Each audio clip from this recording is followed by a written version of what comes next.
Okay, so this is my next video, and so Jessica and I told you that we would come on and tell you a little bit more about our journey with the Mood Makeover Method. So the Mood Makeover Method is Psycho-Aromatherapy. It is aromatherapy combined with some other modalities and mindset pieces that have really transformed lots of lives of people who you're going to meet over the next couple of days.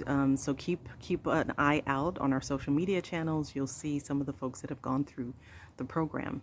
A little bit about my story with the Mood Makeover Method. As I mentioned in the first video, I developed the Mood Makeover Method probably about, I want to say close to 4 years ago now is when we started developing it. And I did it because I was just in this state where, you know, being a holistic practitioner and being someone who's a natural health consultant and aromatherapist, and at the time I was already studying some psycho-aromatherapy, and I thought, I've got to come up with something. I've got all these tools and resources, but I'm not managing my stress very well. I wasn't managing it well. I was overwhelmed with a particularly unhealthy relationship. I didn't know how to create boundaries. I didn't know how to feel.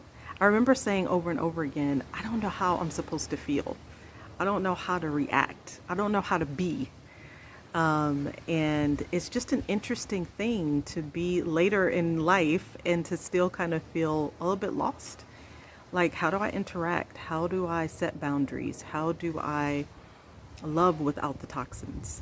You know, so often we hear about just dropping people and moving on with your life. And while that's necessary, sometimes there's this other thing called forgiveness, and this other thing that we have named taking the toxic out of the love. And so that's what the Mood Makeover Method is really all about. It's one of the key pieces to healing the relationships and the results that people have gotten.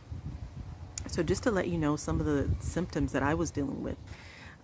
Definitely low self-esteem, very low self-worth, low moods, irritability, feeling completely disconnected. That was one of the ones I really hated the most, because I am someone who loves depth and deep connection, but nothing really was penetrating. Like, I wasn't enjoying my personal Bible study as much. I wasn't enjoying the people that I knew I loved, but I just wasn't enjoying it as much. Everything just kind of felt surface. And so those are just some of the things that were laying so heavy on me throughout a stretch of time before I really implemented this Mood Makeover Method. So I'm gonna, in the next videos, I'll kind of peel back some of those symptoms a little bit more in depth and tell you about some more of them and how I was able to transform. All right, we'll see you in the